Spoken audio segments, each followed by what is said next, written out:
Honorable Ministers of State, Members of Parliament, we have here Honorable Samuel Atachia, Honorable Okudzeto Ablakwa, Honorable Abeku Krensel, Honorable Joseph Apia Boateng. We also have the National Security Coordinator, the Chairman and Governance Council of the Accra Business School, Bishop Gideon Titi Ofair, Lady Olivia Titi Ofair, co-founder, members of the Governing Council, representatives of Southeast Technological University, the President of Accra Business School, Professor Cedric Bell, the Vice President of Accra Business School, Professor Elvis Cornerstone, Registrar, faculty members, non-teaching staff, students, distinguished invited guests, the media, ladies and gentlemen. I would like to first of all thank the Chairman of the Governing Council of Accra Business School, Bishop Gideon Titi Ofair, and the management of the Accra Business School for extending an invitation to me to share a few remarks on this milestone event, the launch of 3 new programs that are in alignment with the times we find ourselves in. What I would like to do today is to position my speech in the broader context in which it is nested. I'm going to focus on 5 realms that provide the architecture for these programs under the theme, the role of information technology education in government's digitalization agenda. So these 5 realms include making sense of the data deluge, ever-changing cybersecurity landscape, marketing in a noisy world, the automation advantage, and overwhelmed by tech overload. The government and the stakeholders that exist to serve are rapidly becoming digital in every way. The shift to digital is a long-term trend that has been accelerated by COVID-19 and will continue with improving technology like the rollout of 5G. Now more than ever, digital must be at the forefront and at the center of government's priorities to meet user needs. For the education sector, considered to be the auxiliary backbone of Ghana, schools have surely had a challenging period these past 2 years. They have required new ways of working, an acceleration of digitalization, and a fresh perspective on future opportunities. COVID-19 and the resultant lockdown created a huge barrier between our youth and their education. Ghanaian companies and institutions, such as the Accra Business School, have rallied together to ensure that students receive access to schooling in innovative ways. The incredible work of our nation's educators ought to be acknowledged and celebrated. They have adapted to the challenges of the pandemic to prioritize education of their learners. I highly commend companies that are empowering our economy by uplifting our education sector. While education builds the foundation of an economy, high-quality education allows our nation's citizens to contribute more effectively to our economy and navigate the global landscape. The turbulence of our times has necessitated a nimble response to fast-rising demand for some sectors of the economy. For others, it has called for agility to cope with new limitations on deliverability and access to customers.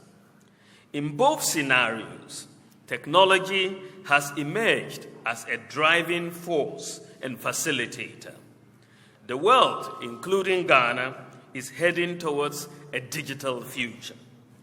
But while technology is often heralded as a solution for all seasons, having to traverse the digital landscape without a clear understanding of exactly what challenges it can solve is problematic. The introduction of information technology into classrooms is a necessity for the government's digitalization agenda. It is the perfect match for knowledge seekers everywhere, as the world is brought to them with concision and wit. An opportunity to learn the language of the digital future and the digital economy. The role of IT education in an increasingly interconnected and interdependent world transcends geographical boundaries, economies, and sectors.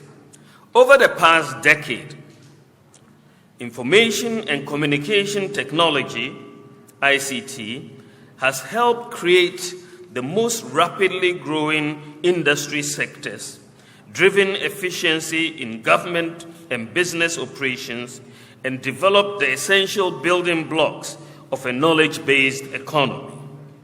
In this era of global integration, ICT becomes indispensable and embedded in everyday activities. The promises it offers seem limitless. It can provide governments, businesses, and citizens with access to relevant information and allow them to communicate, to make informed decisions, and enable more efficient processes and services to address various economic, social, financial, and educational needs. As a sector, ICT has contributed to the creation of the most rapidly growing industries such as electronics, business process outsourcing, the telecommunication and internet services. As an infrastructure, ICT is seen as an enabler of economic growth and competitiveness based on the uptake and utilization of ICT in business, education, and society. However, the asymmetrical level of ICT use and pace of ICT diffusion in Ghana have caused the uneven distribution of the benefits of ICT. This creates the digital divide within the country and among communities within it, and calls for attention and assistance from all to make sure we bridge the digital divide. Technology has developed in leaps and bounds over the last 20 years. It continues to advance. The educational system of this country should not be frightened of technology, but should harness it to provide a better and more efficient service to the public, which at the same time creates new avenues for revenue generation for the state and its citizens, and eventually improves the quality of life of Ghanaians. Ladies and gentlemen, in times of crisis and uncertainty, we look for signals to reaffirm who we are, how we should act, and where to go. Heading towards the digital future means that we need a significant transformation of our workforce to get most out of our organizations. IT education is pivotal in the government's digitalization agenda because it offers the opportunity to build human resources for general ICT literacy and ICT professional skills through the use of ICT to be applied in all sectors. Once the process of digitalization is implemented, new technologies within this digital environment not only represent a competitive edge for companies that can take advantage of their potential, but also provide a unique opportunity to innovate. Information technology education will help us in powering digital life by rethinking competition, capitalism and the roots of collaboration between public and private sectors. Technology will be our servant, not our master. It provides the scope for our courts to resolve disputes more quickly and less expensively, for money to reach various destinations at the speed of sound, to expand market reach and lower costs of doing business, and generally expand the ability of businesses in all sectors to take advantage of global value chains. The widespread adoption of ICT can only be achieved through education. However, none of this can be achieved without a strong strategic center, making better use of data and building capability across the state's digitalization agenda. As the country emerges from the twin crises of the whole world is facing, we will take forward what we have learned to make sure that we use data more intelligently and sensitively in how we craft and deliver public services with ethical considerations. The COVID-19 pandemic gave fresh impetus to digital projects across the public sector, with so many services installed across government in response to COVID-19. So it is timely that today I can re-echo the government's digitalization ambitions. We pursue digitalization not for its own sake, but as a vehicle to solve problems faced by ordinary Ghanaians and transform the economy. Through digitalization, government has been able to solve many problems that have faced Ghanaians. Some of the problems go back to the period before and since independence. We inherited a problem of no unique national identification system. This had been with us since independence. We have implemented the national identification system of the Ghana card. And we have today 16 million Ghanaians with unique identities.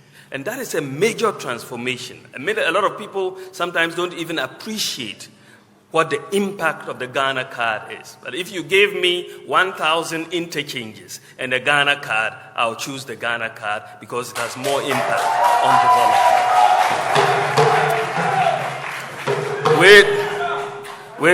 With the Ghana card, access to student loans today is without the need for a guarantor. You first needed a guarantor to give you a student loan. But with digitalization and the implementation of it, we now can access student loans without the need for a guarantor.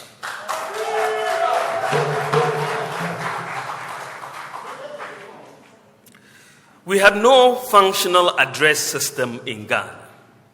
But with digitalization, we've implemented the digital address system, a national property digital address system, where you have addresses for every 5 by 5 square meter of land or water in Ghana. So we can find every place with a digital address in Ghana. And that is a major, major innovation, and that is one of the benefits of the digitalization agenda. Many of our Ghanaians in the diaspora were bearing the problem and cost of the acquisition of visas by diaspora Ghanaians. Many have in fact lost passports in the process of applying for visas from Ghanaian embassies abroad. But we have obtained ICAO certification for the Ghana card to be used as a travel document for travel to Ghana from abroad without the need for a visa, and you'll be able to go. We had no mobile money interoperability. You could not, in fact, transfer money from one mobile company to another. Today, we have instituted mobile money interoperability. You can transfer money from one mobile company to another, but also you can transfer money from a bank to a mobile wallet and vice versa. We are the first and the only country in Africa with this type of mobile money interoperability.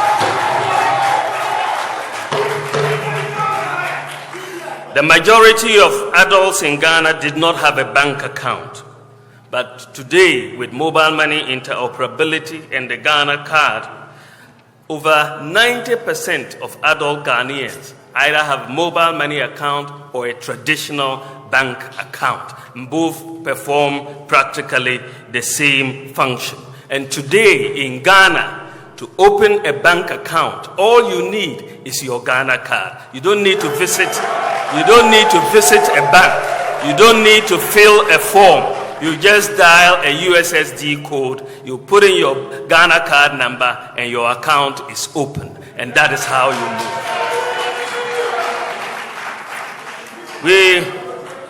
We are solving a problem that has bedeviled a lot of Ghanaians. For example, we have our Visa and MasterCards, which are generally not accepted for e-commerce abroad.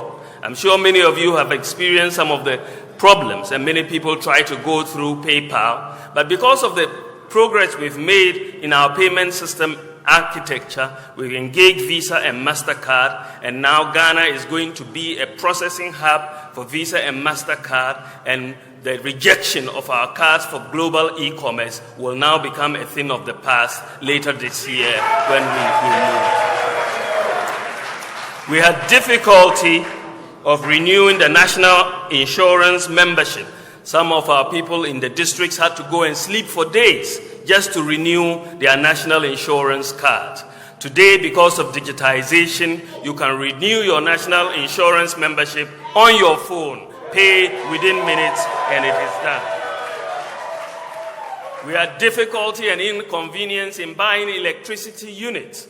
And if your electricity units run out in the middle of the night, you have to wait till the next day and visit the ECG office. Today, because of digitization, we've digitized the process, and you can buy electricity units on your phone and without any problem. You had problems in obtaining passports. You had to deal with Goro boys and pay bribes. Today, the process is online, and you can apply for your passport without any hassle, pay your fees, and have it delivered. And what we have seen is quite remarkable and dramatic. When we started the digitization in 2017, the total revenue of the passport office was 1 million Ghana cedis. Today, it has jumped to 56 million Ghana cedis in 1 year. And that is a major, and the number of passports that people have applied for at the beginning of 2017, we had 16,000 a year. Today, 498,000, because you can sit at home and apply for it, and the revenue has gone up. We had a lot of problems with bureaucracy and corruption at the ports. Today, we have digitized the process of clearing goods at the ports. We have paperless ports, and that has really significantly reduced the corruption and bureaucracy at the port. We had difficulty and bureaucracy in applying for scholarships, but following the digitization of the scholarship secretariat, everyone is able to apply for scholarship and receive the scholarship in the comfort of their home via online applications. We had to deal with fake insurance certificates, motor insurance certificates, and the difficulty of checking the validity of motor insurance certificates. There were a lot of fake motor insurance certificates. And we have implemented and digitized the motor insurance database, which can be accessed very simply on your mobile phone by yourself or the police. And you can just dial a USSD code and know whether the vehicle you are about to board has insurance or not. Just this week in the UK, someone driving a Lamborghini was stopped, and the police officer was not able to tell whether this vehicle was insured. So they had to tow the vehicle. they had to tow the vehicle. It came in the news because they couldn't establish whether the vehicle had insurance. Now they need to come and implement the motor insurance database because they could have just used their phone to find out whether the vehicle was insured or not. So we are ahead of many of the advanced countries in this area. We're ahead.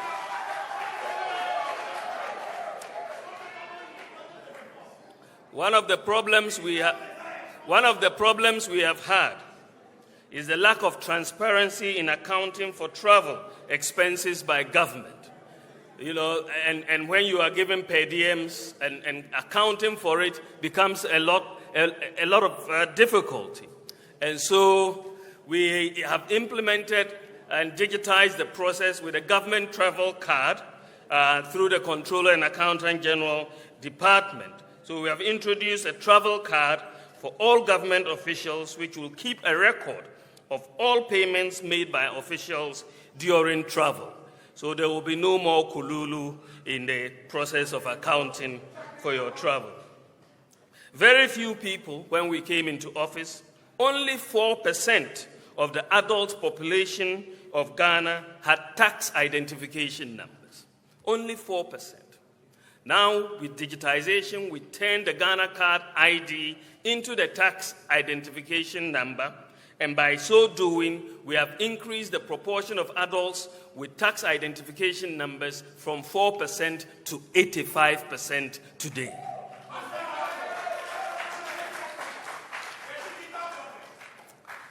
There's also the issue of fake birth certificates and so on. We've digitized that process, and we are getting a whole lot from there. The GRA, there was a problem, the difficulty being experienced by people in filing and paying taxes. The GRA has completed the development of a mobile application which will simplify the tax filing and payment process. In fact, in this process, we had to meet with a few Makolo market women just to get a sense of how we needed to simplify the tax application process so that at the lowest levels or the highest levels or wherever level you are talking about, everybody should be comfortable filing taxes. So a mobile tax application has been developed. You can file that tax online, and once you do so, you will immediately get a tax clearance certificate if you have gone through. You don't need to apply separately for a tax clearance certificate. And we should be seeing this outlawed very soon. Ladies and gentlemen, football clubs and authorities lost a lot of revenue from corruption associated with ticketing for football matches. Now, we have digitized the process of football ticketing, and suddenly their revenue has skyrocketed amongst football clubs. So we have had a whole lot of reform as a result of digitization. We had difficulty in accessing medicines and blood in remote areas, and we have introduced drones in the delivery of critical medicines, vaccines, and blood to people in remote parts of the country. Ghana has the largest medical drone delivery service in the world, the whole world.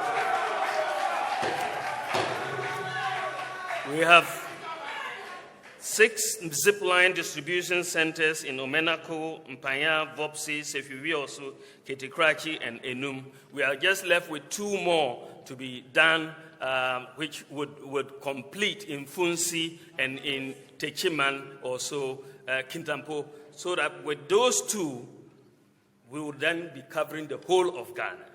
Right? We have just 2 more to cover the whole of Ghana with delivery of medicines, blood, vaccines by drones. And it is saving lives every day. So, ladies and gentlemen, let me now go back to the 5 realms that I mentioned earlier in my introduction. Making sense of the data deluge. Being a small and externally oriented economy, Ghana has been particularly sensitive and responsive to the effects of globalization. We have been active participants in the international community and must continue to do so as our future depends on our active engagement with the globalized world, which encourages the free flow of trade, capital, and knowledge. Our universities must provide a platform for students to prepare for the future by exposing students to a multicultural learning and social environment so that they will be willing and able and competitive enough to work effectively in Africa, Europe, America, Asia, or elsewhere. Unlike budget, capacity, and time, one thing Ghanaian businesses are not short of is data. Traditionally, big data has been assumed to belong to the realm of big business. But things are changing. There is growing awareness of data management solutions for smaller operations, but further education and convincing are required. Now, the ever-changing cybersecurity landscape. Ladies and gentlemen, the digitization era is witnessing the growing threats of cyber attacks on different businesses and institutions. News of Australian small and medium-scale businesses and firms of different sizes and capacities in the US and other developed countries, as well as state institutions like what happened in the UK Army, are being targeted with ransomware cyber threats, have emerged as a source of growing concern. While security has long been a fundamental consideration, until recently there has been a widespread lack of understanding as to the extent of cyber threats to organizations other than large corporates. Awareness of potential security breaches and their ramifications is something businesses and state institutions are now seeking. The rise of ransomware attacks on different businesses and institutions has brought home the point that cybersecurity is a serious concern for organizations of every size. Marketing in a noisy world. Online presence is a requirement, but it would seem the bigger the marketing budget, the better known the brand. Yet marketing is a must for ongoing growth and market share for any enterprise. The digital age has meant that businesses rely less on traditional marketing methods, which in many ways has made messaging the masses more accessible. From social media to time-saving artificial intelligence, list building, there are many exciting marketing options for businesses in all sectors of the Ghanaian economy. Maximizing budget is everything, and there is a great deal of focus and concern in the entrepreneurial community about employing people who understand how to maximize reach and produce the campaigns and the content to do so. Marketing in a noisy world is both easier and more complex. The question is, how do you know you're doing everything possible to attract new customers and get your brand in front of the people looking for a small business like yours? The automation advantage. While many institutions can sense the opportunities that the digitalization agenda offers, the abundance of opportunities also makes it difficult for institutions to make appropriate choices on how far and where they should go. In this context, I would like to suggest a guiding principle that should apply to all institutions. Whatever initiatives that an institution is pursuing, they have to be done with the prime objective to enhance the quality of life of Ghanaians. Many business ventures are exploring and embracing automation to streamline business processes and increase efficiencies. There are many options available to automate basic, repetitive, rules-based tasks, allowing them to reduce human error and free up employee time to work on more creative, growth-building tasks. With more and more low-cost automation solutions available, there is an enthusiasm to learn more and discover real-world examples of how they can automate areas such as marketing, sales, operations, and finance.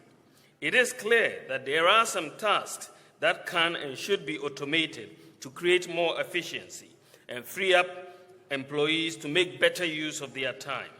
And there's always that worry that if we don't, our competitors will. Being overwhelmed by tech load. Ladies and gentlemen, the pandemic has accelerated the digital transformation of most industries, and those that have embraced it have some experience with the benefits of cloud services, connectivity, and mobility and automation. Understanding that these categories of technology are available is one thing, but navigating them is another. Right now, industry leaders are inundated with information and overwhelmed with technology options. The overabundance of choice adds to the pressure of knowing where to begin to find a solution that will work seamlessly with existing systems and satisfy future goals. There is a fear of the known unknown. Selecting the right solution is more important than selecting the right vendor. Vendors tend to push technology, not solutions. Small businesses don't care much about technology. It's more about business outcomes. Tech vendors value the complexity of a solution and therefore the costs of investing. There is a need to first establish trust that solutions work before understanding the technology. At the heart of these 5 realms is the role of information technology education to determine a solution's likelihood of meeting the following criteria.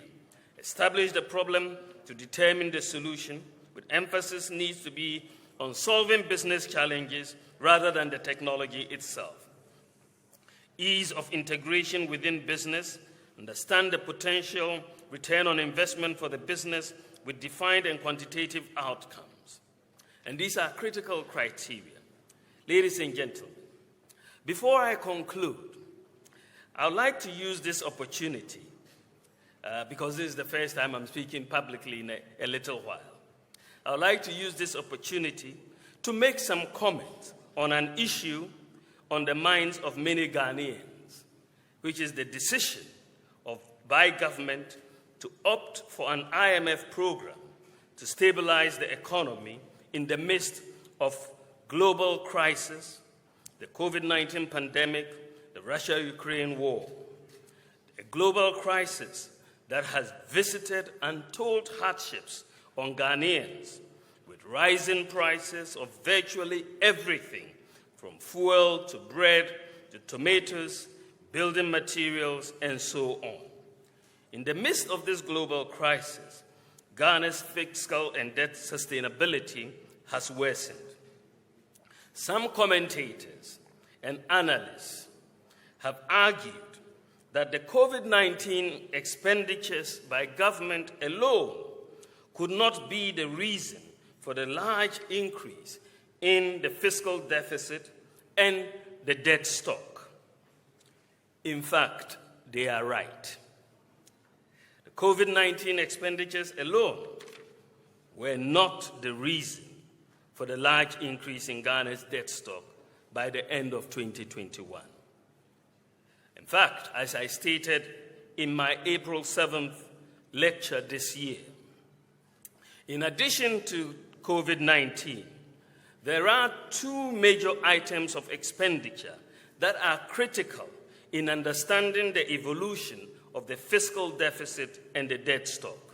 And these 2 items are the banking sector cleanup and the energy sector excess capacity payments.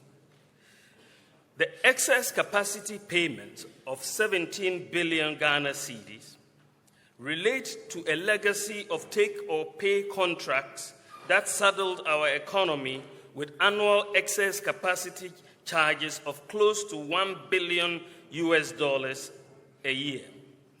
These were basically contracts to supply energy to Ghana way in excess of our requirements at the time. But we were obligated to pay for the power whether we used it or not. The excess capacity payments of this 17 billion includes a 7 billion cedi payment for gas resulting from the signing of an offtake agreement for a fixed quantity of gas with ENI Sankofa on a take-or-pay basis, which was way in excess of what was needed at the time. Not keeping up with the excess capacity payments would have meant throwing the country back into a new bout of doomsday or power outages. We were also confronted with a banking crisis as a result of the mismanagement of the banking sector. Ghana's banking system was on the verge of collapse, and not dealing with it decisively would have meant a disaster for the economy, with millions of people losing their savings. So we had direct COVID-19 expenditures amounting to 12 billion Ghana cedis. We had the banking sector cleanup costs amounting to 25 billion Ghana cedis, and the excess capacity payments amounting to 17 billion Ghana cedis.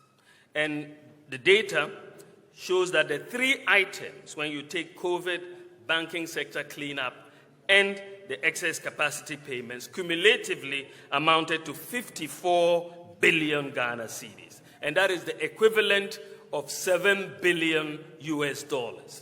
Three items, $7 billion US that of expenditure which had to be taken. You couldn't say you wouldn't spend to rescue the banking sector because you are in trouble. The economy will collapse. You couldn't say you won't pay excess capacity payments because you will have power outages. You couldn't say you wouldn't spend on the COVID because we had a job to save lives. So the Ministry of Finance estimates, and this money, this $54 billion, was borrowed money. The Ministry of Finance estimates that the interest payment on just this 54 billion Ghana cedis that was borrowed for these three items is 8.5 billion Ghana cedis annually. And this represents 23% of our annual interest payments of about 37 billion Ghana cedis. So to put the expenditure on these three items in perspective, it is important to juxtapose it against the total expenditure releases on some of the government's key flagship projects, including the free SHS, the One District, One Factory, Planting for Food and Jobs, development authorities, the Ghana Card, Zongo Development Fund, NAPCO, teacher training allowance, nursing training allowance. The data shows that the expenditure on these flagship policies that I've mentioned, the total expenditure by government on these flagship policies over a 5-year period amounted to 15.6 billion Ghana cedis. 5 years of free SHS, NAPCO, and all of that, 15.6 billion Ghana cedis. And this is compared with the 54 billion Ghana cedis expenditure on the three exceptional items. So the expenditure on the three exceptional items is more than 3 times the expenditure on the flagship programs over 5 years.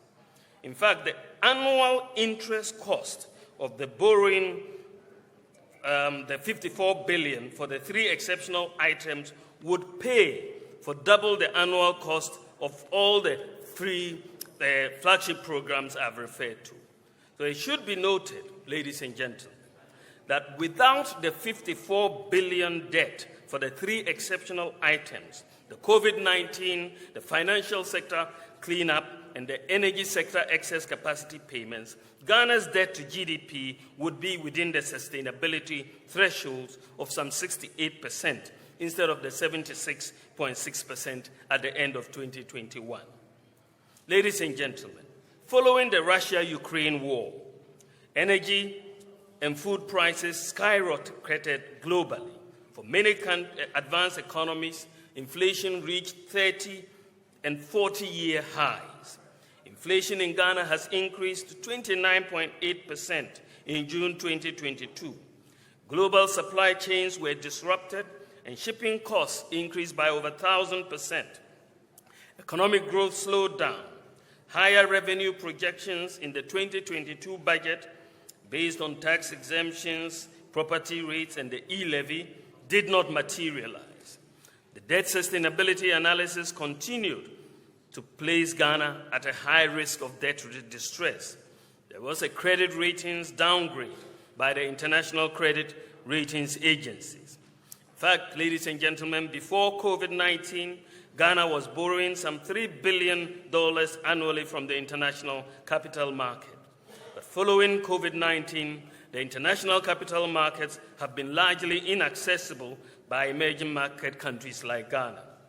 Furthermore, as a result of increases in interest rates in the developed economies and increased perceived risk of emerging market economies, investors have pulled $50 billion from emerging market bond funds just in this year, in 2022.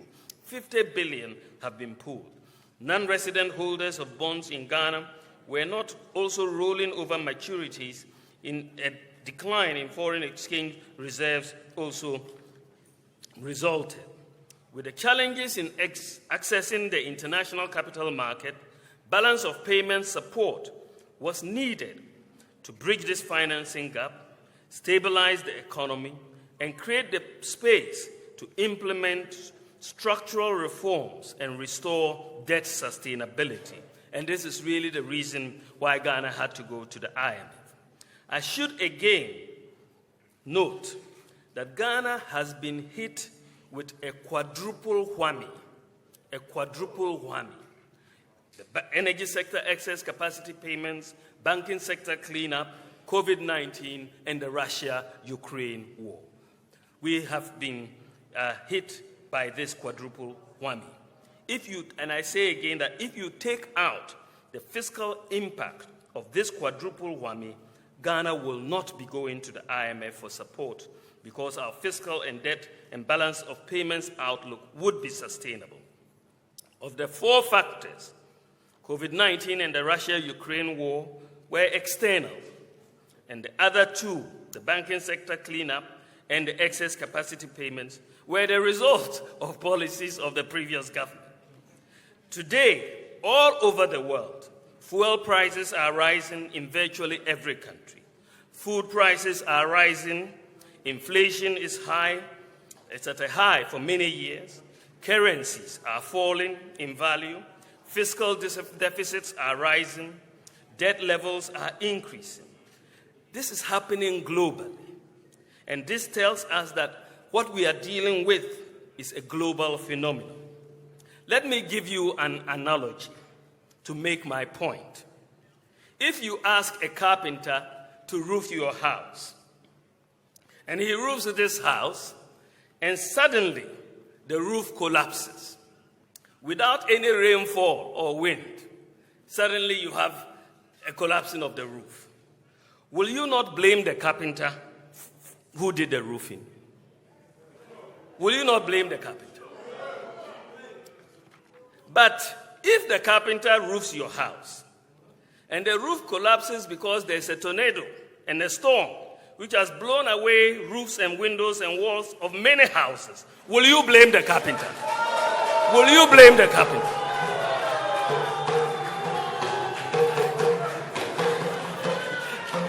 So, let us understand the context.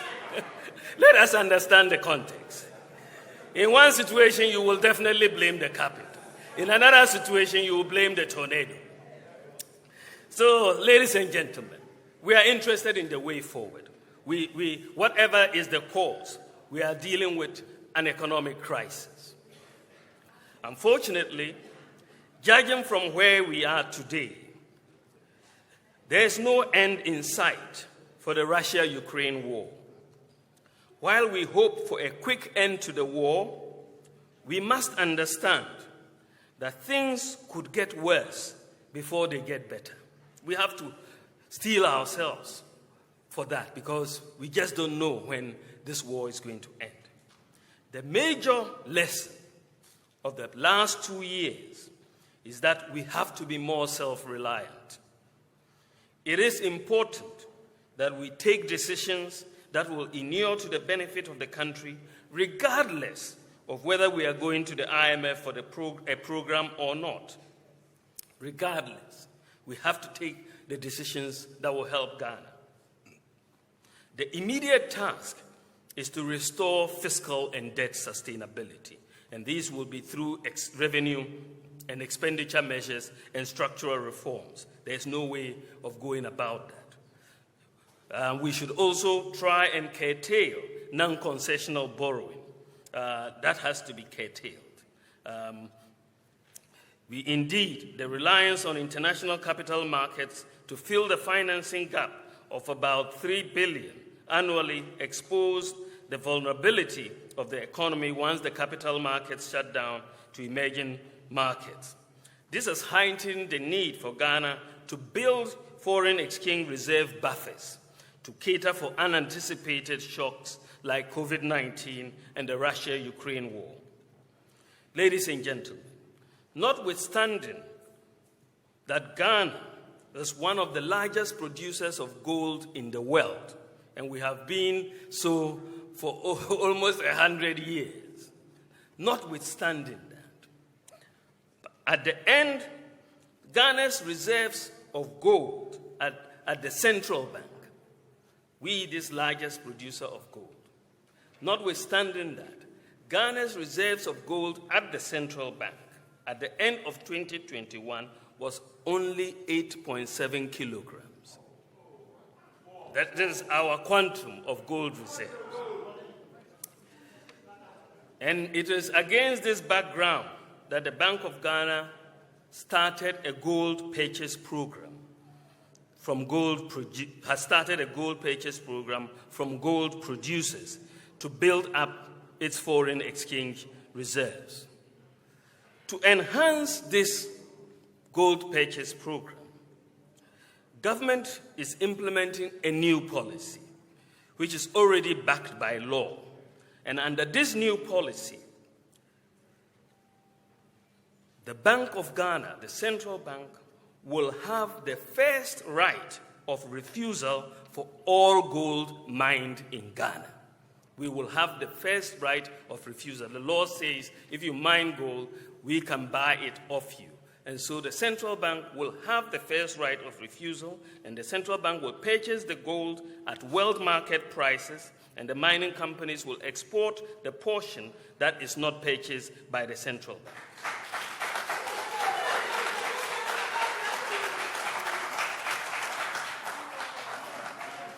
This is a very, very important policy. Ultimately, once we accumulate enough gold, our future borrowing and our currency can be backed by gold. This will stabilize the cedi in the long term. We must also deepen our industrialization through value addition to gold. Even though Ghana has 2 gold refineries, none has the London Bullion Market Association certification, and this limits our full participation in the gold value chain. We will urgently work towards LBMA certification for our refineries in the next few years.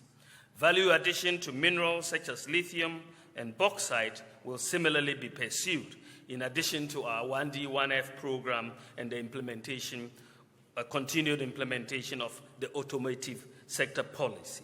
We are building, and we have to build, an industrial economy. We are also poised for major reform in the energy sector. The energy sector has proven to be an Achilles heel of the economy, and the reforms will make the sector more market-based. The investment in technical and vocational education has been massive, and we will continue to focus on technical and vocational education training to provide the skills needed for industry. Domestic revenue mobilization is key to self-reliance. We have put in place the architecture and infrastructure to expand the tax base and collect more taxes. A new unified common platform for the collection of property taxes is going to be soon outdoored. We are rationalizing tax exemptions through the tax exemptions bill. We are easing of the filing of taxes and payment for taxes through the new GRA application. The new architecture for domestic revenue mobilization should be fully operational by the end of the year. The circumstances call for an increased focus on agricultural production in the face of predicted global food shortages. And digitalization, as we have just noted, is key to our participation in the fourth industrial revolution, and we must therefore deepen the digitalization of the economy. It is important to note, ladies and gentlemen, that the focus of economic management by successive governments since independence in Ghana has been on crisis management as a result of factors such as the collapse in commodity prices, increase in oil prices, debt unsustainability, political instability, and so on. So governments since independence have tended to focus on crisis management. Governments have by and large not focused on building systems and institutions that underpin economic activities in a modern economy. The systems that will reduce bribery and corruption, the systems that will make the delivery of public services efficient, the systems that will enhance domestic revenue mobilization, and the systems that will reduce the cost of doing business and make it easier for Ghanaians. I should note that Ghana has gone to the IMF for a program 17 times since independence. And after each IMF program, the underlying system and structure of the economy has remained the same. After each of the 17 IMF programs, Ghana did not have a national ID card, no functioning national digital property address system, only 30% of the adult population had a bank account, inefficiency, bureaucracy, and bribery at the ports and in delivery of government services, no digitization at the passport office, DVLA, births and deaths, no motor insurance database, no credit scoring for credit reference agencies, less than 4% of the population had a tax identification number, and there was no integration of databases of the GRA, SNIT, Controller and Accountant General, NHIS, Ghana Health Service, Passport Office, DVLA, police, immigration, bank accounts, and SIP cards with a unique identifier. There was no such integration. There were no drones to deliver medical supplies, no universal QR code, no national scale e-pharmacy, no unified common platform for property taxation, no gold purchase program by the Bank of Ghana with a first right of refusal by the central bank for all gold mined in Ghana, no focus on TVET education, no industrial policy like 1D, 1F, no overarching agricultural policy like planting for food and jobs, and no free senior high school education. So, ladies and gentlemen, we are talking now about a different Ghana, a Ghana that is being rapidly transformed. The underlying systems are being dramatically changed through digitalization and other policies that will transform the structure of the economy. With enhanced fiscal discipline and structural reforms to restore debt sustainability and growth, we should emerge stronger than we have with the previous 17 IMF programs. But it will take hard work and difficult decisions. Ladies and gentlemen, with great pride and personal pleasure, it is good that we are all part of this launch of the 3 new programs by the Accra Business School in collaboration with the Southeast Technical University. It's a day when the neglect of many decades comes to an eventual end. It's a beginning to lay foundations of strengthened institutions to take up the challenges of time with an able and apt workforce. It's a day when a new beginning is being made by forging a common alliance between the government and academic leaderships to protect, preserve, and promote, above all, democracy via digitalization.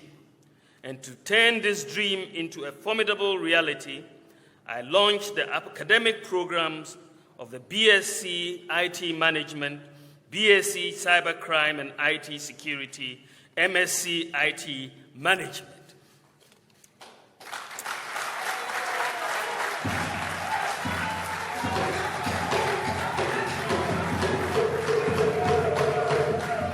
It is a great day, and I know that this is a great school.